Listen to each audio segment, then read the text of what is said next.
Assalamualaikum warahmatullahi wabarakatuh. Perkenalkan kami dari kelompok 1 dari kelas L3 Pralaya dengan mata kuliah keuangan publik dengan dosen pengajaran dari aplikasi.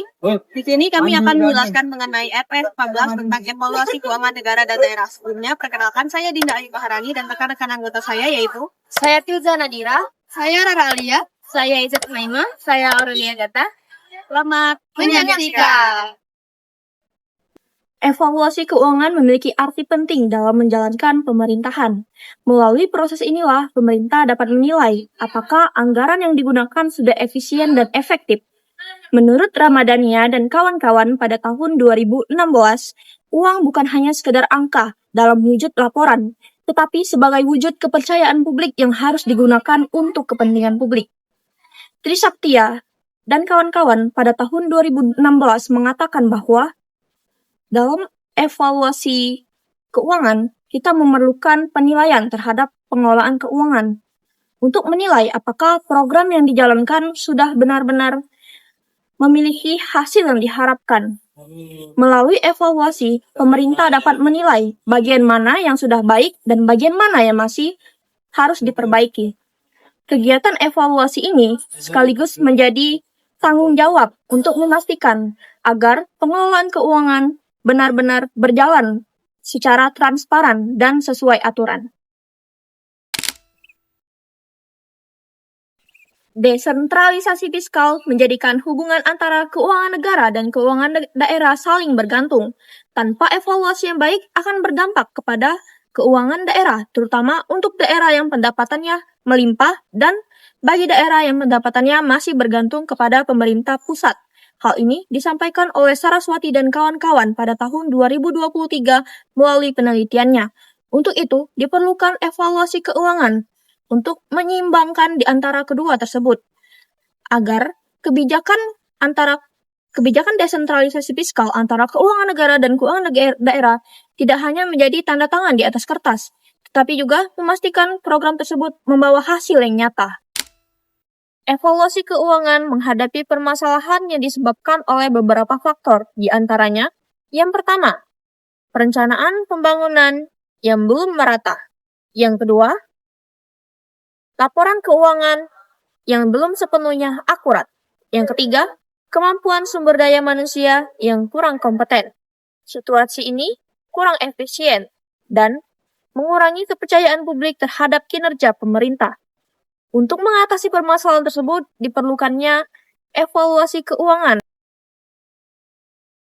Pemerintah yang cermat dalam membaca hasil evaluasi keuangan akan memberikan keputusan yang berorientasi kepada rakyat, serta menciptakan adanya transparansi. Dengan demikian, evaluasi keuangan bukan hanya berwujud sebagai administratif, tetapi juga sebagai upaya untuk menciptakan pemerintahan yang jujur, efisien, dan berpihak pada kepentingan rakyat.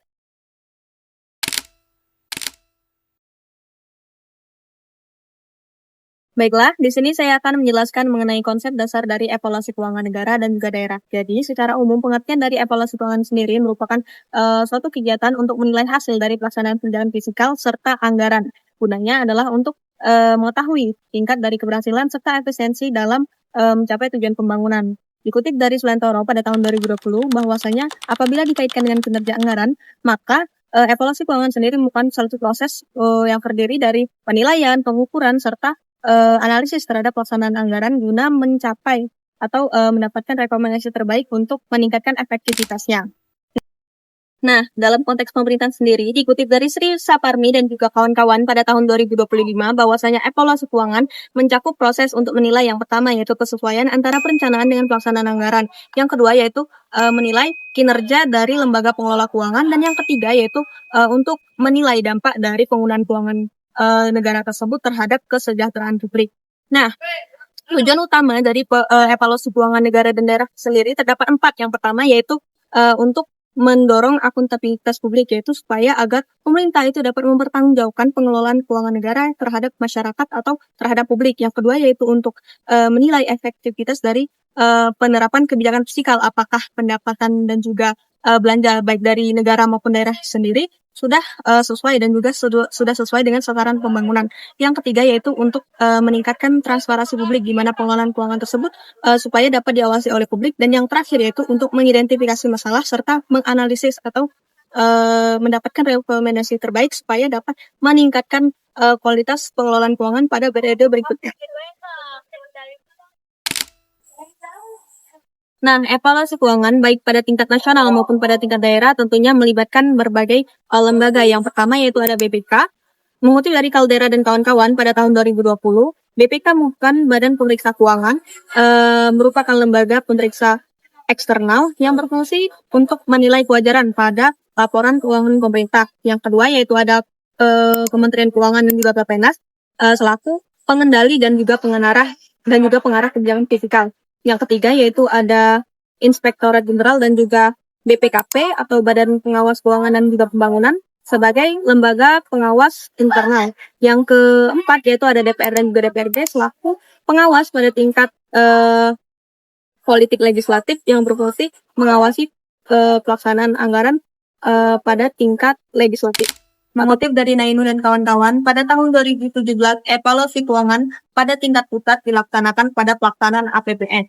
Nah, pelaksanaan pada APBN ini meliputi penilaian kinerja terhadap kementerian dan juga lembaga, realisasi pendapatan dan juga belanja, serta dampak pelaksanaan kebijakan fiskal pada tingkat nasional. Sementara pada tingkat daerah, mengutip dari Latifa dan kawan-kawan, pada tahun 2025 berfokus pada APBD, meliputi efektivitas program pembangunan pemerintah daerah, ketaatan terhadap peraturan, serta kinerja pemerintah dalam meningkatkan kesejahteraan masyarakat daerah.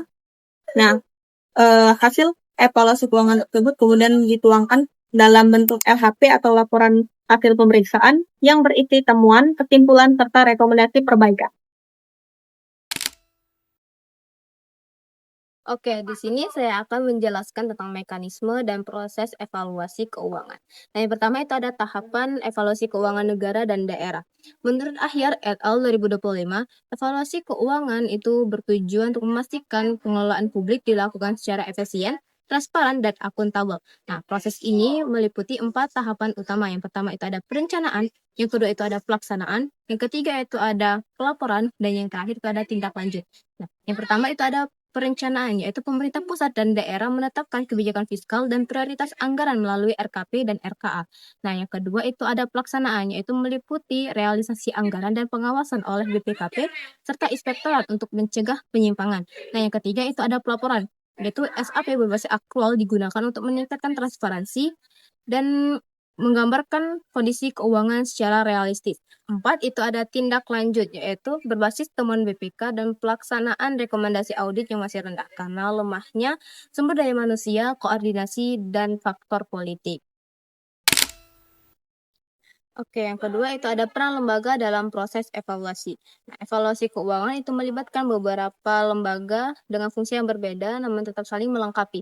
Yang pertama itu ada BPK, yaitu berperan sebagai lembaga pemeriksa eksternal independen yang memeriksa pengelolaan keuangan negara dan memberikan opini. Nah, yang kedua itu ada BPKP dan Inspektorat, yaitu berperan sebagai lembaga pengawasan internal yang memastikan efektivitas SPIP dan kepatuhan unit kerja. Nah, yang ketiga itu ada Kementerian Keuangan dan pemerintah daerah itu berperan menyusun kebijakan fiskal, menindaklanjuti hasil audit, serta melaksanakan evaluasi. Oke, yang ketiga itu ada instrumen dan metode evaluasi. Menurut Ahyar et al. 2025, evaluasi keuangan itu dilakukan melalui 3 jenis audit utama, yaitu audit keuangan, audit kinerja, dan audit kepatuhan. Untuk memastikan laporan keuangan disajikan secara wajar, efisien, efektif, dan sesuai peraturan. Perkembangan teknologi digital juga turut memperkuat evaluasi dengan menerapkan e-budgeting, L-Bus Financial Management, dan blockchain yang mendorong transparansi, meminimalkan manipulasi data, serta memperkuat akuntabilitas. Permasalahan evaluasi keuangan negara dan daerah. Yang pertama yaitu kendala struktural dan kelembagaan, meliputi 3 permasalahan. Permasalahan yang pertama yaitu keterbatasan sumber daya manusia. Secara struktural, sudah terpenuhinya personil yang bertanggung jawab atas pengelolaan keuangan. Tetapi masih ada di antara mereka yang belum memahami secara mendalam mengenai sistem perencanaan berbasis kinerja, indikator output, serta mekanisme pelaporan digital. Permasalahan yang kedua yaitu adalah tumpang tindih kewenangan antar lembaga pengawas. Lembaga pengawas seperti BPK, BPKP, dan juga inspektorat seringkali memiliki fungsi yang sama, sehingga menimbulkan terjadinya duplikasi pekerjaan dan juga kebingungan dalam pelaporan hasil pengawasan. Lalu yang ketiga yaitu adalah kurangnya koordinasi antara pemerintah pusat dan daerah. Lemahnya sinergi antara pemerintah pusat dan pemerintah daerah dalam perencanaan dan juga pelaporan keuangan mengakibatkan data keuangan tidak konsisten dan tidak dapat dievaluasi secara menyeluruh. Masalah transparansi dan akuntabilitas. Permasalahan yang pertama yaitu ketidakterbukaan data keuangan daerah. Dalam praktiknya, pemerintah daerah seringkali tidak transparan dalam proses penyusunan APBD dan minim melibatkan partisipasi masyarakat serta enggan membuka akses ke publik terhadap pengelolaan anggaran. Hal ini membuat masyarakat tidak dapat ikut mengawasi penggunaan anggaran. Lalu permasalahan yang kedua adalah penyimpangan dalam pelaksanaan anggaran. Kurangnya transparansi dan akuntabilitas menyebabkan terjadinya penyelewengan dana karena tidak ada pihak yang mengetahui secara pasti bagaimana dana tersebut digunakan. Hal ini disebabkan oleh lemahnya sistem pengawasan dan rendahnya integritas dari aparatur. Lalu permasalahan yang ketiga adalah lemahnya kesadaran aparatur terhadap prinsip good governance. Dalam praktiknya, proses pelayanan masih seringkali dengan melakukan prosedur yang panjang dan berbelit-belit. Hal ini membuka kesan bahwa aparatur belum dapat bekerja secara profesional dan handal serta efektif dalam melaksanakan tugasnya. Yang terakhir, kendala teknis dan sistemik. Permasalahan yang pertama yaitu keterlambatan dalam pelaporan keuangan. Proses penyusunan laporan yang masih manual dan lambat dapat menghambat evaluasi tidak tepat waktu dan mempersulit analisis kinerja keuangan. Menurut Eme dan Ebi Mobowe pada tahun 2013, laporan hasil keuangan yang disampaikan secara tidak tepat waktu dapat menurunkan kualitas laporan keuangan. Lalu permasalahan yang kedua adalah kesalahan pencatatan dan sistem pelaporan manual. Sistem manual dapat menyebabkan kesulitan dalam pencarian data dan juga dapat menghilangkan arsip ataupun juga dokumen penting. Dikarenakan sistem ini tidak bersifat otomatis, maka dari itu diperlukan pengawasan yang tinggi agar laporan yang dihasilkan tetap akurat dan sesuai dengan kondisi yang sebenarnya. Lalu yang ketiga, yaitu adalah hambatan dalam implementasi Sistem Informasi Keuangan Daerah atau SIKD. Pada beberapa daerah masih terkendala teknis dan juga terkendala dalam infrastruktur terhadap penerapan sistem informasi keuangan daerah. Hal ini menyebabkan integrasi antara pemerintah pusat dan pemerintah daerah belum dapat berjalan dengan optimal.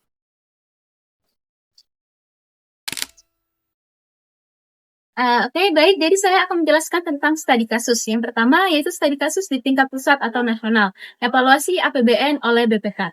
Hasil temuan dalam penelitian yang berjudul Pemeriksaan Keuangan Negara pada masa pandemi COVID-19 karya Sianipert dan Ardini 2020 ini menunjukkan bahwa pelaksanaan evaluasi APBN oleh BPK pada masa COVID-19 menghadapi tantangan besar karena adanya refocusing dan adanya realokasi anggaran untuk penanganan pandemi.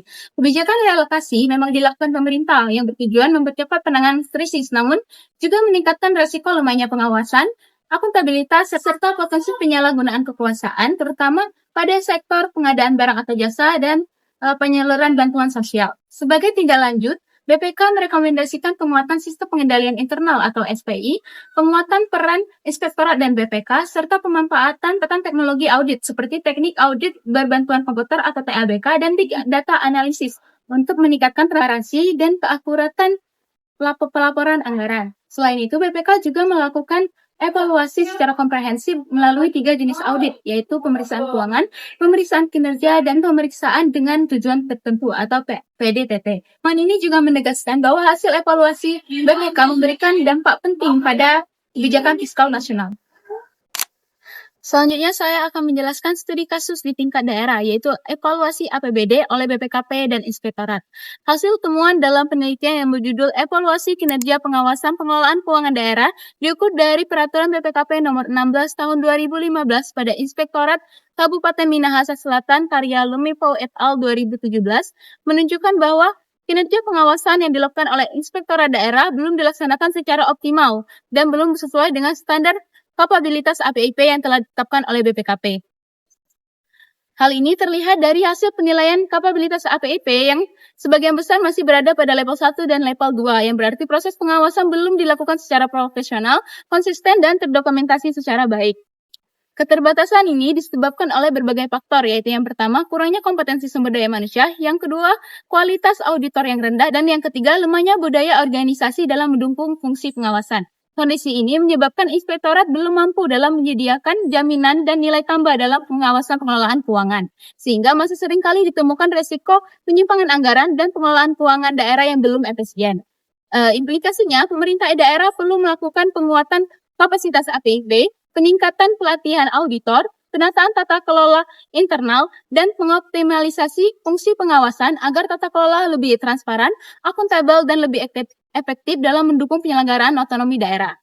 Kemudian kami sajikan tabel perbandingan evaluasi tingkat pusat dan daerah.